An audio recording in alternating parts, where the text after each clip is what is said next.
Hey everybody, real quick, the senior advisor to the president is a white nationalist, but that's not what we're going to talk about, even though that's all anyone should be talking about. Here's some more news. We got a bum prez, y'all. A real cauldron of cold diarrhea in president form. And now a bunch of people just sat around in a big fancy room talking to other people to determine if we can perhaps not have him as the president anymore. Because we got a bad one, folks. A super duper fart noggin of a POTUS he is. And you know what? Before we get jabbering about laws and junk, allow me to be the first to say that I do very much wish we could undo the 2016 election. The thing that Republicans are accusing Democrats of doing with this impeachment. I sincerely wish that 1/5 of the country didn't get duped into voting for a sorta rich, racist steak peddler with absolutely no experience or even respect for our military, who very clearly had only his own personal gain in mind. He wasn't even in the best Home Alone. I wish that the candidate who actually got the most votes was the person who won, even though that candidate wasn't very good either, but less bad. I would totes undo the election, like with a time machine or whatever that butterfly effect film did.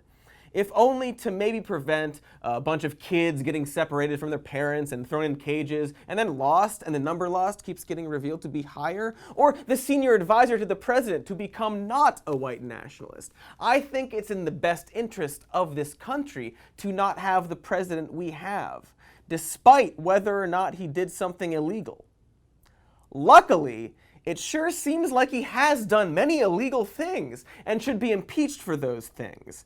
But since our government is designed like a cascading clown show, there is a whole cluster of people whose job it is to pretend like that isn't true and obstruct the process as much as possible. And their sweaty diarrhea has leaked down to regular folk who happen to be like-minded politically, as if their entire ideology is hinged on whether or not an obvious grifter did obviously bad things. And hey, the holidays are coming! Thanksgiving and Hanukkah and New Year's and I think there's one more in there too. And that means you all get to go home, sit at a table or table-like object, and try to debate with your relatives about basic reality. Reality that is being denied by a whole lot of people who sure don't want to admit that their president did some crimes. Obvious crimes. Because he thinks he can act like the same greasy business fink he always was while also holding the highest office in the world. He's very bad at this. So I thought I'd help you all out a little bit, not only by going through the evidence of the impeachment inquiry, but calling out all of the blatant diarrhea being slopped around to distract from the actual facts of the impeachment inquiry. No better place to start than the Constitution. Can I get a Constitution, please? Get it out here. Let's get it. You didn't get the original Constitution for me to roll out here and examine? Okay. Let's look at this copy on the screen. Okay, zoom in on Article 2, Section 4.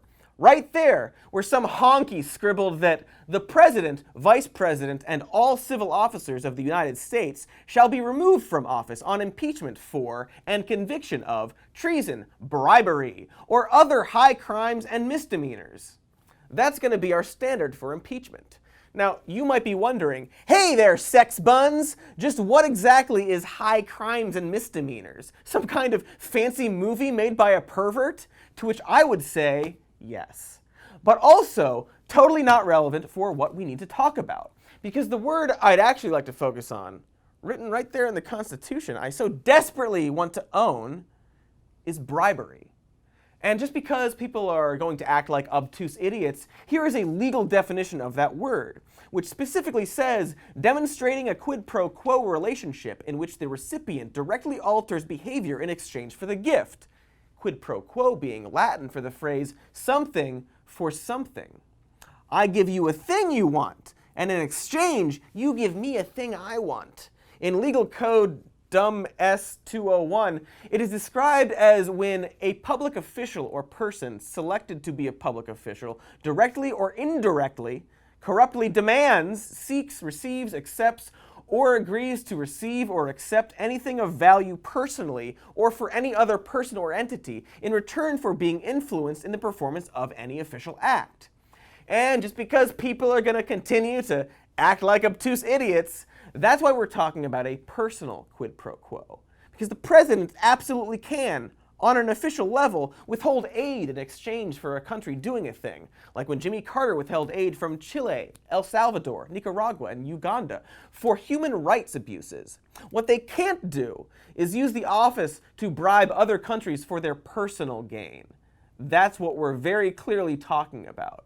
The accusation that Donald Trump ordered aid to be withheld from Ukraine unless they announced an unwarranted investigation into one of his political rivals for his personal gain in the next election. That's the goalpost being clearly set, not just by myself, but by the GOP and conservatives. Are you open-minded if more comes out that you could support impeachment? Sure. I mean, show me something that is a crime. If you could show me that, Trump actually was engaging in a quid pro quo outside the phone call, that would be very disturbing. Not that we need their approval, but that's the now commonly agreed on standard, even though it doesn't really have to be, and the president is doing all kinds of other crimes we could also be investigating. If there was evidence of a quid pro quo outside of Trump's phone call to the Ukrainian president, which did have evidence of a quid pro quo, but whatever, we'll get to that later, if there's evidence of that, well then that's very disturbing. To quote a very smart boy, no quid pro quo, no impeachment, no moving goalposts. Are we all clear? A personal quid pro quo, as in bribery, is constitutionally described as an impeachable offense. Not the only impeachable offense, but the one that these impeachment inquiries are mostly about.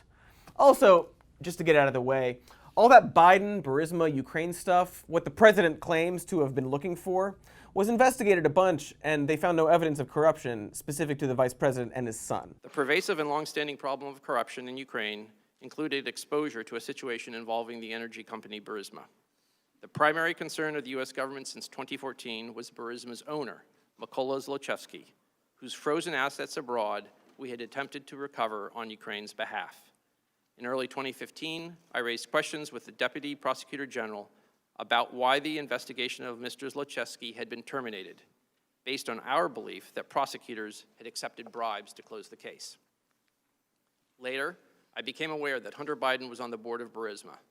Soon after that, in a briefing call with the national security staff of the Office of the Vice President in February of 2015, I raised my concern that Hunter Biden's status as a board member could create the perception of a conflict of interests.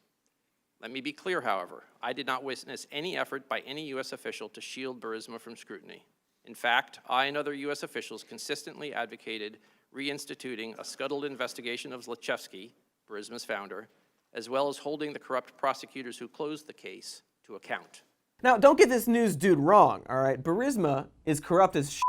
Nor am I saying that Biden's son should be involved in international business, and in fact am, right this second, saying they shouldn't be.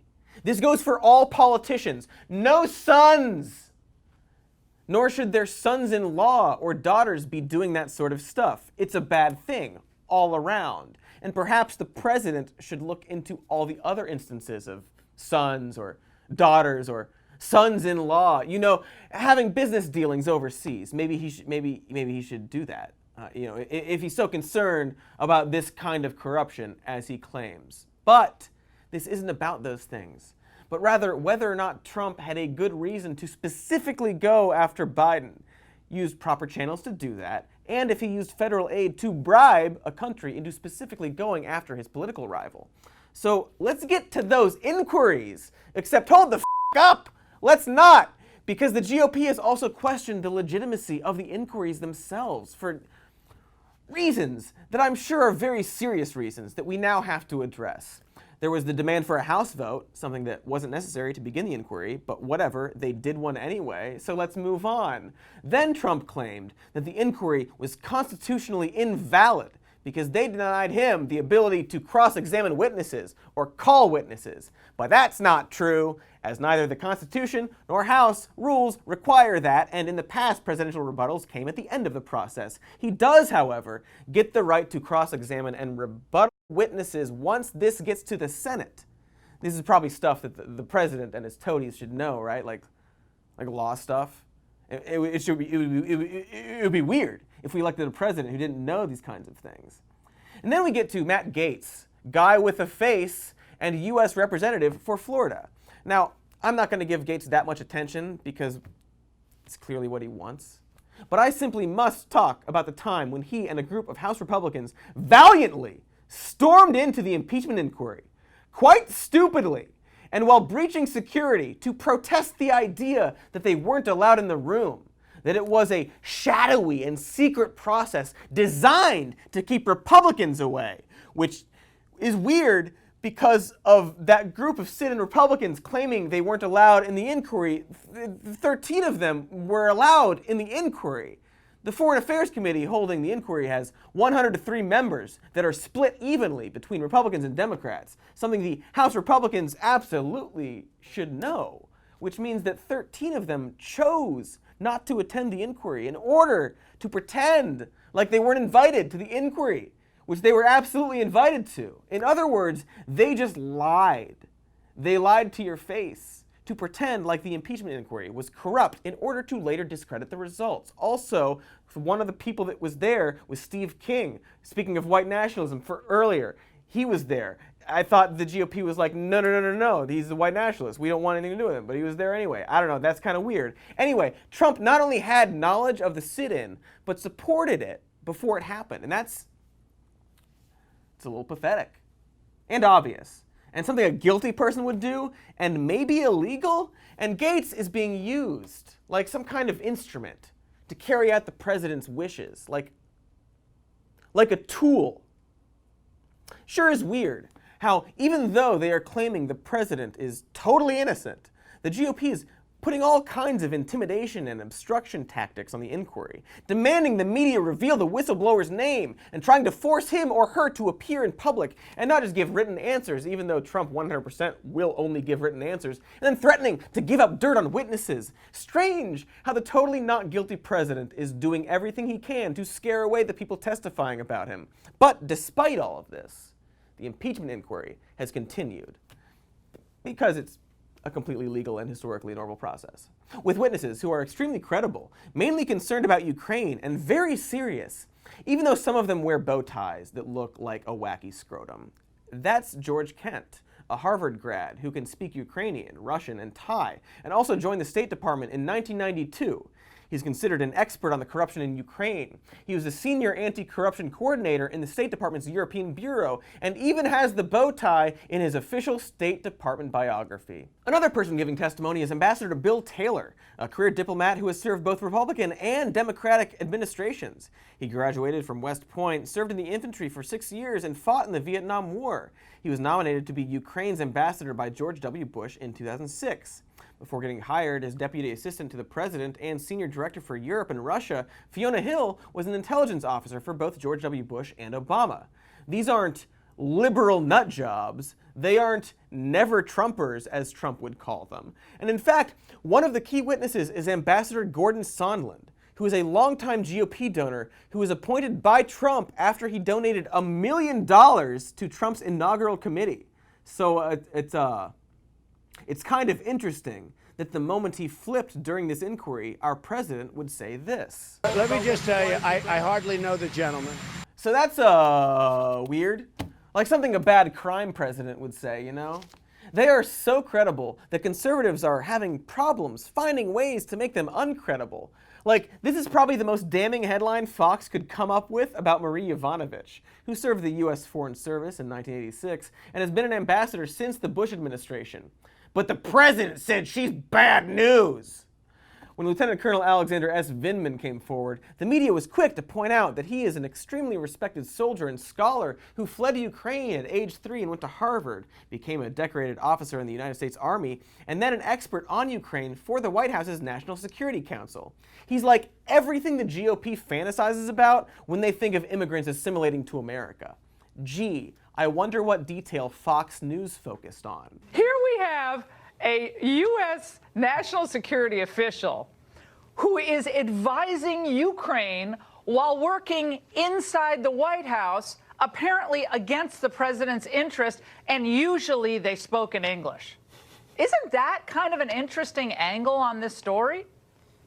I find that astounding, and some people might call that espionage. Yes, some might call a Ukrainian immigrant spending his life loyally working for the US government with a spotless record espionage. That some being people who are liars. And oh heck, maybe even xenophobic ones. So yeah, they got nothing. And for this reason, the main focus has been on the whistleblower, despite that the whistleblower has now been joined by a bunch of credible people backing them up. Only chairmanship knows who the whistleblower is. We don't.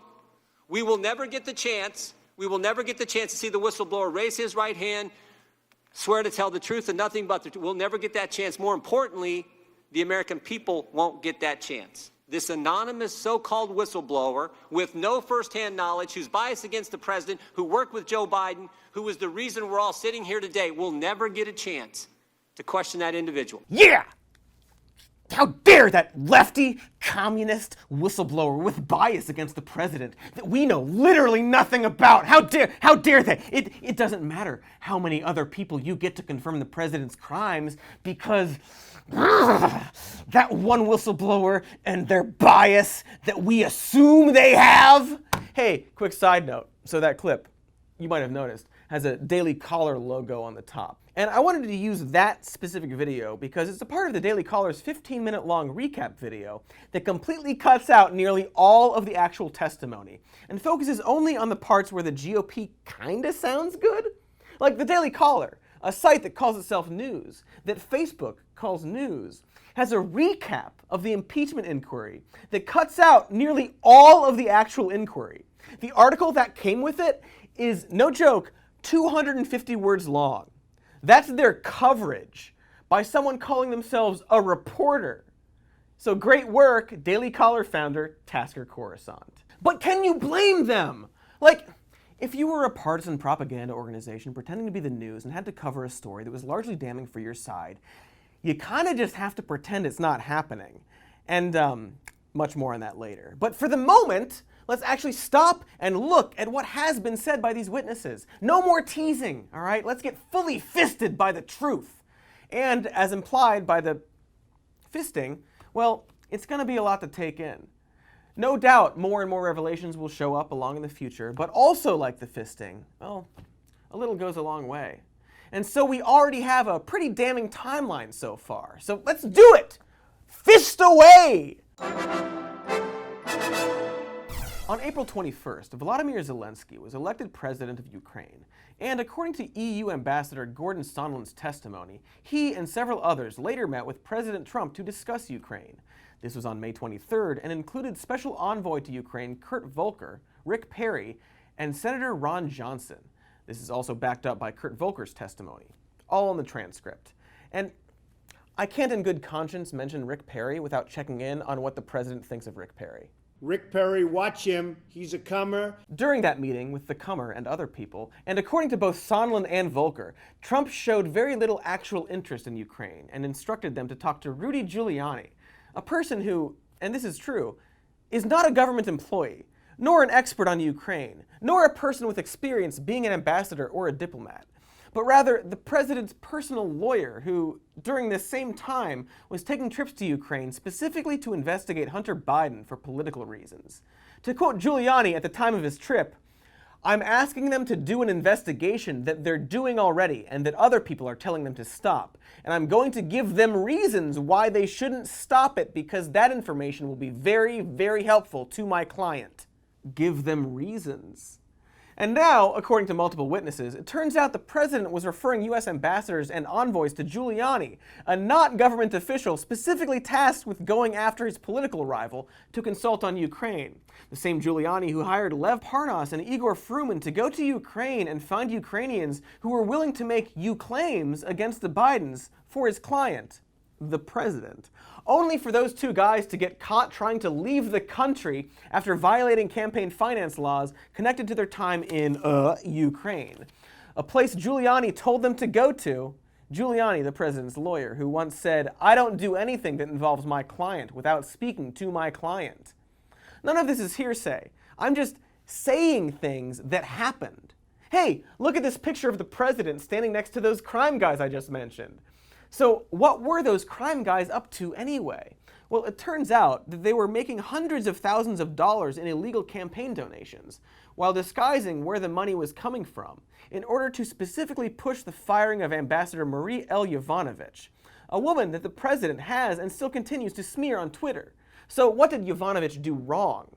Well, back in March, Marie gave a speech before the Ukraine Crisis Media Center, where she called out Ukraine for backsliding on corruption. And before this had made a lot of enemies in the country due to her criticism. And it turns out that Lev Parnas and Igor Fruman, those crime guys who worked for the president's lawyer, well, a lot of their associates didn't like her. And so the crime guys were making donations to US officials in the hope they would push her out. And they got their wish after donating to Congressman Pete Sessions. On May 9th, Parnas posted a photo of himself in Sessions' office the same day that Greasy Pete wrote a letter to U.S. Secretary of State Mike Pompeo claiming that Yovanovitch had made disparaging remarks against Trump. Meanwhile, Ukraine's then top prosecutor Yuri Lutsenko floated a conspiracy theory that Yovanovitch had secretly helped the Clinton campaign. This was based on literally nothing, and was since recanted by Lutsenko himself. Didn't matter because Trump, great brain, had been successfully tricked into the conspiracy theory, as he is wont to do, and began to attack Yovanovitch. It didn't help that many of the people who didn't like her in Ukraine also happened to be the same people that Giuliani was tapping for dirt on Biden. And this is all according to testimonies and indictments. So while you may have seen a lot of people wonder why Yovanovitch is even involved, this is mostly the reason. She was collateral damage, her ousting a sort of side deal made between Giuliani and the people in Ukraine he was working with to find Biden stuff. For the president, of course. These people apparently had a problem with Yovanovitch, an extremely serious ambassador who was focused on corruption. I wonder what type of people would have a problem with that. Anywho, according to Yovanovitch's testimony, she was called at 1 a.m. and told to get on the first plane out of Ukraine and back to Washington due to concerns for her security. Her dismissal then caused Michael McKinley, a 30-year ambassador and then senior advisor to Secretary of State Mike Pompeo, to quit, citing a continuous effort by Trump and Giuliani to sideline and silence career diplomats working on Ukraine. Wowee, that's a lot of sketchy-ass stuff I just said, huh? But focus, Cody, all right? We're looking for bribery, not the other clearly impeachable crimes. The key part so far is when the president told U.S. ambassadors to work with his personal crime lawyer on Ukraine. Next up is July 10th, when, according to testimony by Senior Director for Europe and Russia on the National Security Council, Fiona Hill, there was a White House meeting with the then National Security Advisor John Bolton and 2 Ukrainian officials who were trying to get a meeting between President Trump and Ukrainian President Zelensky. In that meeting, Ambassador Gordon Sondland, the guy who is very much Team Trump and also a wealthy hotel owner who maybe shouldn't be involved in the government, let it be known that he had an agreement with Chief of Staff Mick Mulvaney that if the Ukrainians agreed to investigate Hunter Biden, they could get a meeting with the president. According to Hill, everyone in the room got real uncomfortable because Sondland hadn't at all discussed this officially and was basically just throwing it out there. So Bolton stops the meeting and they call it a day. Then at a follow-up meeting, Sondland does it again, and this time Hill halts the meeting again and asks the Ukrainian officials to leave the room. And according to her testimony, she then tried to explain to Sondland why he couldn't keep doing that, specifically telling him that they couldn't make any commitments without going through the proper procedures. To which Sondland then brought up Giuliani as his defense. You know, the president's personal lawyer, who I'm pretty sure shouldn't at all be involved in matters of diplomacy, as he wasn't even named as a special envoy. Later, she and Lieutenant Colonel Alexander S. Vindman decide to report the sketchy as meeting to John A. Eisenberg, the chief legal advisor to the National Security Council. And before they do it, Bolton asks Hill to, quote, "Go and tell Eisenberg that I am not part of whatever drug deal Sondland and Mulvaney are cooking up on this." So here we see a clash where the acting White House chief of staff teamed with an ambassador with close support of Trump to set up unofficial and weird meetings under the condition that Ukraine go forward with these investigations, and members of the National Security Council were getting very uncomfortable with that. Then came the time that Trump withheld aid from Ukraine. According to testimony by Laura Cooper, a top Pentagon official overseeing Ukraine, this happened near the end of July. You know what else happened near the end of July? The date July 25th, which is also when Trump made that phone call to President Zelensky. According to the transcripts, that aren't actually verbatim transcripts, according to the transcript itself that Trump is insisting we all read, the Ukrainian president brings up his desire to buy more javelins from the US for defense purposes, to which Trump responds, "I would like you to do us a favor, though," before bringing up an investigation into CrowdStrike, an entirely different tangent that I guess we need to talk about right now. CrowdStrike is the cybersecurity technology company that the DNC hired to analyze their email hack 5 months before the 2016 election, the one that linked Russia to our elections, a thing they totally messed with. CrowdStrike is the one who figured out that Russian agents had broken into the DNC's network and stolen emails, the evidence of which was later used by Mueller to indict 12 members of Russia's military, as laid out in his report that includes at least 10 other impeachable instances of obstruction of justice. But anyway, for that reason, there's been a conspiracy theory that CrowdStrike, a company that has also worked with the GOP when they had hacking issues, withheld knowledge that it was actually Ukraine that hacked the DNC and blamed it on Russia, something that has zero evidence behind it and would be a pretty random thing for a nonpartisan company to decide to do. This was being pushed by Roger Stone, a man known for lying and for having a back tattoo commemorating his friendship with another crime president who was just found guilty of witness tampering and lying to Congress. Stone, if you forgot, was an advisor to Trump's 2016 presidential campaign who was caught establishing a back channel with those Russian hackers and WikiLeaks to dig up dirt on Trump's election rival, which sure seems like a thing that keeps on happening, huh? And it just so happens that Mueller's testimony was a day before Trump called Zelensky, which is why, in the transcript the president wants us to read, Trump specifically asks Ukraine to look into it because he wants, quote, "that whole nonsense ended with a very poor performance by a man named Robert Mueller." This is the transcript the president wanted us to read, and it involves the Ukraine president bringing up purchasing weapons from the US before the president responds with, "I would like you to do us a favor, though," as in conditional to purchasing weapons, and that favor is for him to investigate a private company responsible for the investigations against him. They wanted us to read this, including the other part where Trump says, "The other thing, there's a lot of talk about Biden's son," and so on. During the same time, it became very clear to everyone that there was a quid pro quo between Trump and Zelensky. To quote Ambassador Bill Taylor during his testimony, "That was my clear understanding. Security assistance money would not come until the president committed to pursue the investigation." Taylor would later text Sondland and say, "I think it's crazy to withhold security assistance for help with a political campaign." On August 9th, we also have a text exchange provided by former U.S. Special Envoy Kurt Volker between himself and Sondland arranging a White House meeting and statement from the Ukrainian president where Sondland remarks, "POTUS really wants the deliverable," and they begin drafting a statement for the event.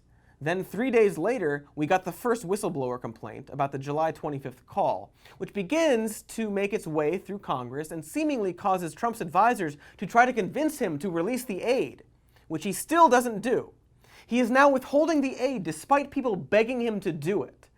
The situation at this point was getting so alarming that the senior State Department official in charge of Ukraine, George Kent, wrote up a memo specifically addressing it, expressing concerns that there were people like Giuliani, pushing communication with Ukraine and not going through any formal policy process while doing it. The implication there is that Trump was basically undermining the official channels, working a different deal that was under the table through his personal lawyer, who he had directed his ambassadors to work with. Then, on September 1st, is when, according to testimony, we get a very explicit mention of a quid pro quo, as William Taylor recalled that during an event in Warsaw commemorating World War II, Zelensky flat out asked Vice President Mike Pence about security cooperation. Pence deflected and said he'd talk to Trump about it. Taylor testified that he then spoke to National Security Council advisor Tim Morrison about this, and Morrison told him that Sondland told one of Zelensky's top aides that, quote, "security assistance money would not come until President Zelensky committed to pursue the Burisma investigation." Burisma being the company Hunter Biden worked for. While that sounds like a game of telephone or secondhand information, both Tim Morrison and Sondland would then corroborate this with their testimonies as well. According to Sondland himself, he explicitly told Zelensky's people that Ukraine wasn't going to get aid unless he investigated Biden. Meanwhile, 13 Ukrainian soldiers would die during this span of withheld aid. Fun fact. Having no choice in the matter, Zelensky then prepared to go on CNN to talk to Fareed Zakaria and announce publicly that he was going to investigate Biden like Trump wanted. But before he could do that, the story broke about the whistleblower, causing the White House to release the aid. And because they released the money, Zelensky quickly canceled the CNN appearance. And then I was in Kiev on September 12th and 13th, and I met with him, which often happens. They want to, suss you out and make sure that they feel comfortable. And we had a very nice conversation. No inkling of any of this. And then we sort of had a date set. They'd essentially committed to it. And I think the Washington Post breaks the story about the whistleblower and the whole thing. Suddenly radio silence from their That's side. when the aid was released, right? That was when the aid was released. And then I think the aid was released. The Post story breaks. The Trump administration, I think I have this right. The story breaks. I think it was the Post. The aid is quickly released. And then the interview is essentially canceled. So the way I look at it was, the aid is released, so that's the end of the quid. And then the interview is canceled. That's the end of the quo. Did you catch all of that? Zelensky's aide was told that he wasn't going to get the money unless he announced an investigation into Biden, despite there being no reason for that investigation beyond the fact that Biden was Trump's political rival. And Zelensky was so clearly only doing that for the aid that when it was finally released, he canceled the announcement. Because he didn't actually care about investigating Biden. He was doing something to get something.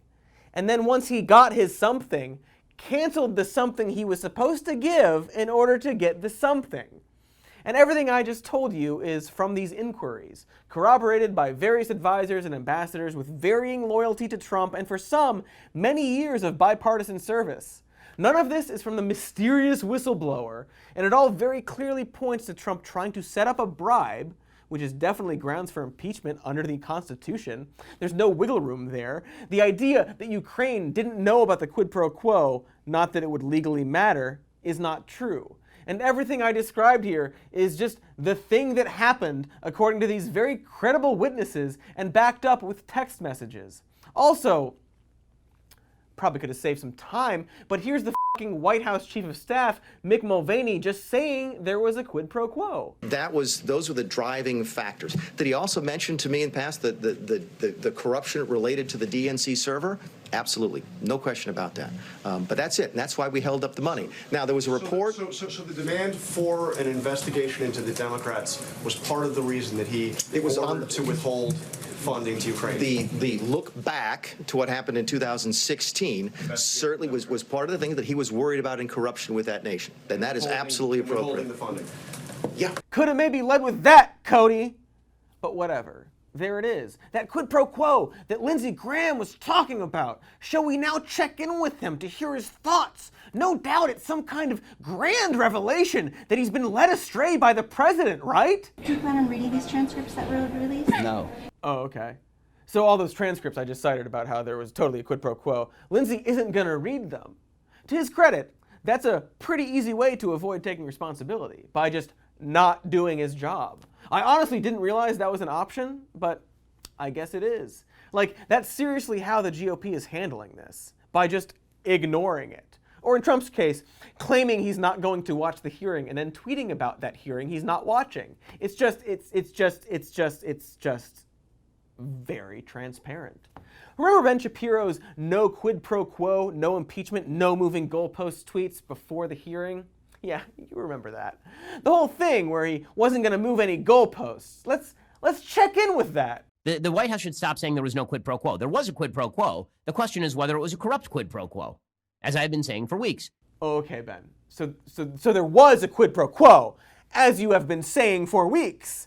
And I guess we'll just have to trust you there because of how truthful you are. And there's no possible way to look into the past and see what you've said. Special Ben. we could probably just end the video here, but then we get to miss the fun part. Because, as I believe I've explained, there is a lot of very damning and undeniable witness evidence from extremely credible sources pointing to an impeachable offense. And normal people should, at this point, be able to recognize that. But folks like Ben and the GOP keep on pushing those goalposts and trying to explain that sure, there was a quid pro quo, but not a corrupt one. And in fact, these things happen all the time. And that was the legality of the issue. But to be clear, what you just described is a quid pro quo. It is funding will not flow unless the investigation into the Democratic server happened as well. We do that all the time with foreign policy. And I have news for everybody. Get over it. There's going to be political influence in foreign policy. Yeah! Get over it, bro! Investigating corruption is so 2018. Also, buy these shirts. These official shirts from Trump. His branded argument about how quid pro quos are no big deal. A thing he also definitely didn't do, according to him. See, that's the real fun part. Because while they are still trying to discredit the idea that there even was a quid pro quo, they're also simultaneously pushing the idea that it would have been totally normal if it happened. Like saying, hey man, I didn't shit in the dressing room with this JCPenney, but if I did, that wouldn't be the end of the world, you know? Like, people shit places all the time. Why not a dressing room? It's the same size of a bathroom. It happens all the time. And now we have to backtrack all over again, because at the start of this, I pointed out that there are quid pro quos the government legally engages in with other governments, which was never the accusation here. This is an accusation about a personal quid pro quo. And so by trying to point that out as a defense of Trump is a way to purposefully bog down the conversation, especially when, as clearly stated in the evidence, these ambassadors and diplomats were working with Trump's personal lawyer and were specifically worried about how they weren't dealing with Ukraine through proper channels and procedures. Saying, yeah, but the US makes deals all the time is missing the entire point of what the accusations are. It's being purposefully stupid, or just regular stupid, but probably purposefully stupid. And again, they are doing this all while trying to also claim it never happened. Here's U.S. Representative Jim Jordan grilling William Taylor and claiming that since Zelensky didn't announce the investigation into Biden, that means there was no quid pro quo. My clear understanding was they weren't going to get the money until President Zelensky committed to pursue the investigations. Now, with all due respect, Ambassador, your clear understanding was obviously wrong because it didn't happen. President Zelensky didn't announce he was going to investigate Burisma or the Bidens. He didn't do a press conference and say, I'm going to investigate the Bidens, we're going to investigate Burisma. He didn't tweet about it, and you just told the ranking member he didn't do the CNN interview and announce he's going to investigate Burisma or the Bidens. Okay, so despite all the evidence, and the fact that Zelensky was absolutely going to announce the investigation into Biden before the money was released after public scrutiny, that's going to be Jim Jordan's stupid opinion on the situation, and he's totally entitled to that.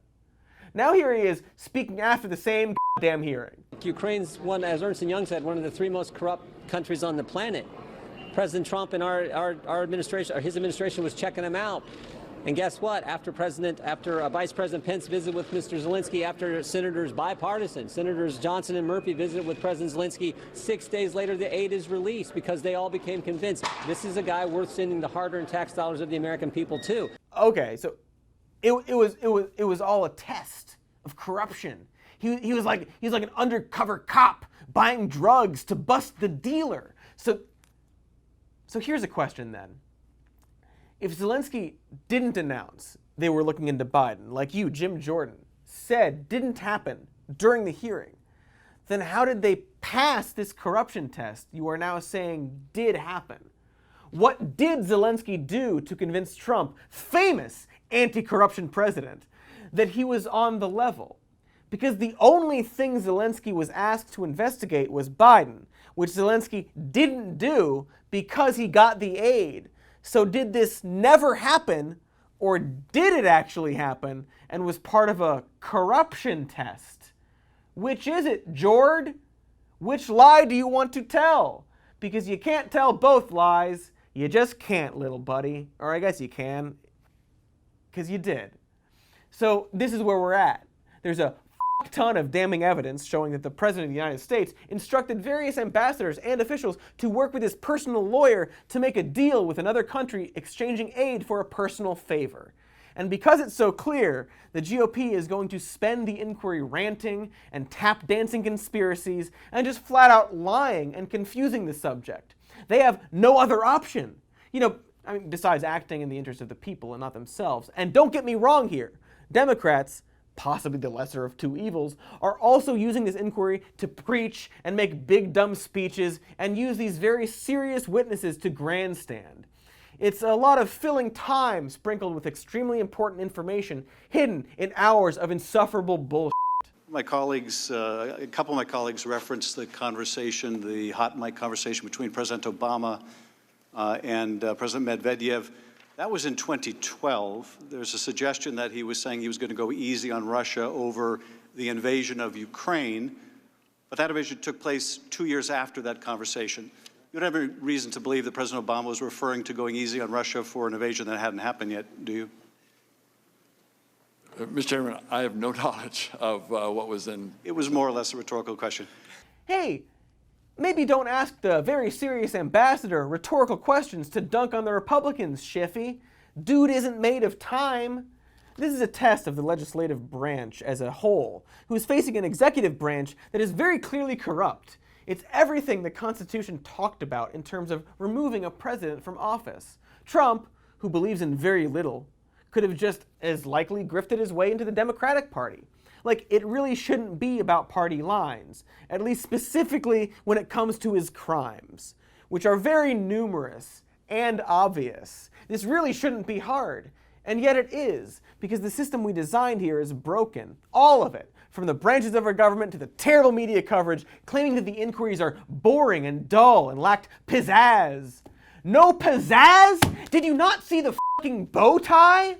But the true heroes of the dipshit parade are, of course, conservative media, who are going to give us endless months of this. You tune in, you're either sound asleep or you can't follow. He said, she said, she said, he said, he said. It's a bunch of gossip girls. It's not a legitimate So you want to stop inquiry. the impeachment? Again, it might just as easily have been Democrats, but Republicans and conservatives are on the slab here. They are most responsible for this mess, and so they are the ones being put to the test, and they're just failing the shit out of that test. Like, you know how I'm being super detailed and explaining the definition of stuff and whipping out the Constitution, or at least trying to? I'm not doing that to be a condescending chuckle dick. I'm doing it because I actually have to. Okay, here's the problem. Yeah, of course, Nancy, it's in the Constitution. We can read, okay? President may be impeached for bribery, treason, or high crimes and misdemeanors. But even assuming the Democrats' strained and ridiculous interpretation of the facts, and I do not assume them, but just for the sake of their argument, attempted bribery isn't in the Constitution. This is where we are at. And just in case your uncle whips out that gem on Thanksgiving or on... What's the other one? Starts with an X? Well, in case of that, here I'm just going to once again show you this link to the legal definition of bribery that specifies that seeking an exchange of value is also bribery. Do I have to play the Simpsons clip? Convicted of a crime I didn't even commit. Ha! Attempted murder. Now, honestly, what is that? Do they give a Nobel Prize for attempted chemistry, do they? This is just so embarrassing, and we still haven't hit the bottom. Because life on Earth is bribery. You say, I want something from you, you give something to me. That's how the world works everywhere. Ah, yeah. The president couldn't have done bribery because of how, like, when you think about it, man, like, everything's bribery on, like, a philosophical level. They're grotesque, desperate, and lying constantly about what's happening. The only play they have left is to fundamentally change the rules of reality. And we probably shouldn't forget that, you know? Like if in the future we get to decide which party gets to be in charge, we should remember the specific people who, when faced with a trial of integrity, put their partisan and personal interests over the people they're supposed to be serving. We should remember the television and social media hacks who claim to be warriors of logic, but bend over backwards to not change their minds. They shouldn't be allowed to influence this country because they are hurting us. It's just a suggestion. Also, P.S. There's a white nationalist in charge of our immigration policies right now, so maybe there shouldn't be. Just a little P and an S.